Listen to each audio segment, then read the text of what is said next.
Ready?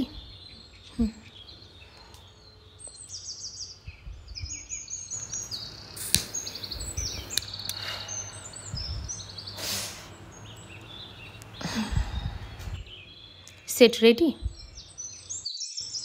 তাহলে 2 minute পরে শুরু করা যাক।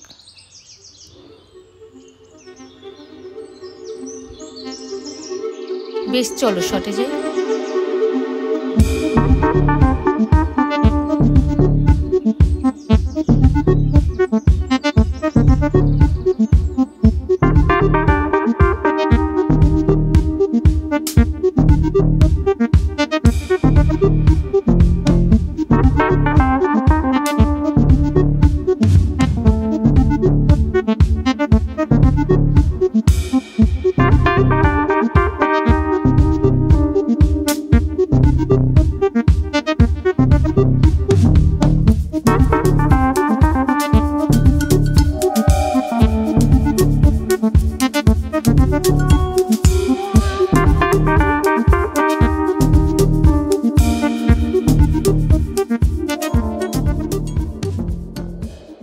তোমার ফটোগ্রাফির কোনো জবাব নেই। নাইস। তো ফাইনালি কমপ্লিমেন্টটা পেয়ে গেলাম, তাই তো? একদম। আচ্ছা, সন্ধে তো হতে চললো। শুনেছিলাম নাকি এখানে মানে সন্ধে বাড়লে? হ্যাঁ, আমিও তাই শুনেছিলাম। সুরজিৎ দা বলছিলেন যে এখানে সন্ধ্যের আগে যাতে কাজটা কমপ্লিট করে ফেলি। সো ফাইনালি প্যাক আপ হলো। খুব ভালো লাগলো কাজ করে। আবার হবে নেক্সট টাইম। Thank you. বেশ, বাই।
এই অঙ্কিত, বলছি ওই ডিএসএলআরটা ঢুকিয়ে নাও,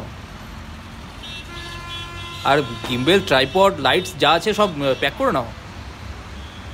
আচ্ছা অঙ্কিত, কাল রাত্রে আমি যখন শুয়েছিলাম আমার মুখের ওপর না এক গোছা চুল। তুমিও দেখেছো? ফাক, পুরো আমি কনফার্ম এই রুমে ভূত আছে। তারপর চোখ খুলতেই দেখি ওই চুলের গোছাটা জানলার ওই দিক দিয়ে ভেসে যাচ্ছে। তারপর যখন লাইট জ্বাললাম, ভ্যানিশ। পরশুদিনকে রাতে আমার বুকে চেপে গলাকে চিপে ধরেছিল। তুমি বিশ্বাস করবে কি না করবে সেই জন্য আমি বলিনি।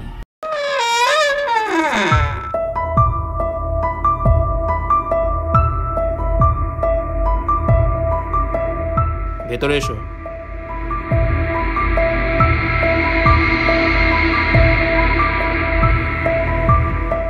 এখানে ভূত? কই, আগে তো কখনো শুনিনি। শোনেননি আপনি? পরশুদিনকে আমি মরতে মরতে বেঁচেছি। আরে না না, ও ব্যাপারটাও মিথ্যে বলছে না। তারপর রাত্রে এই কে রে? এই এই ভেতর আয়, ভেতর আয়, আয় আয় আয়।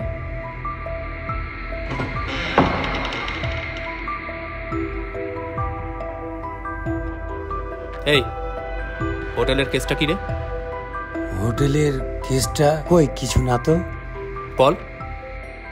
এই তুই বলবি নাকি পুলিশকে ফোন করব? না না, পুলিশ ডাকবেন না। এমনিতেই একবার পুলিশ এসে হোটেলটা সিজ করে দিয়েছিল। তাহলে বল হোটেলের কেসটা কি? হোটেলের কেসটা স্যার, সত্যি কথা বলতে এক মহিলা 5 থেকে 7 বছর আগে এই রুমটা ভাড়া নিয়েছিল। তারপর বাইরে থেকে যখন খটখট করতাম, রুমের ভেতর থেকে কোনো আওয়াজ আসতো না। অনেকক্ষণ দাঁড়িয়ে থেকেও সারা শব্দ পেতাম না। সেই সময় হোটেল রং হচ্ছিল। রং মিস্ত্রি জানলা থেকে দেখতে পায় মেয়েটির লাশ মেঝেতে পড়ে আছে। সঙ্গে সঙ্গে এসে আমাদেরকে খবর দেয়। থানা থেকে পুলিশ এসে দরজা ভেঙে মেয়েটির লাশ বের করে আনে। তারপর থেকে এই রুমটা বন্ধ। আর কি ঘটেছিল সত্যি করে বল। বাথরুম থেকে জলের আওয়াজ আসতো। প্রায় আমি রাত্রিবেলায় এইরকমই আওয়াজ পেতাম। কেউ মনে হচ্ছে যেন বাথরুমে স্নান করছে, জলের আওয়াজ পাচ্ছি, কিন্তু বাইরে থেকে তালা মারা, ভেতরে যেন কেউ আছে। আর যখন বেড পরিষ্কার করতাম, ঝাড় দেবার সময় বেডের নিচ থেকে মেয়েদের বড় বড় মাথার চুল পেতাম, কিন্তু রুমে তো কেউ থাকতো না। কোথা থেকে যে আসতো এই চুল? তারপর থেকে ভয়ে আমিও আসতাম না। আর রুমে সবসময় তালা মারা থাকতো। দাদা, আপনার কাছে আমার অনুরোধ, আমি যে কথাটা বলেছি এটা কিন্তু কাউকে বলবেন না, না তো আমার চাকরি চলে যাবে। ঠিক আছে ঠিক আছে।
হ্যাঁ স্যার বলুন।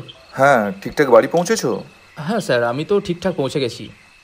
সরি স্যার, আমি ফোন করে উঠতে পারিনি অফিসে, এত বেশি টায়ার্ড ছিলাম, আসলে চোখটা লেগে গেছিলো।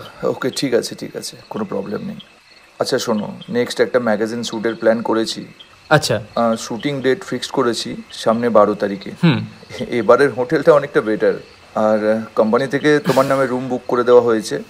হোটেলে পৌঁছেই ম্যানেজারকে বলবে রুম নাম্বার 35। Room number 35?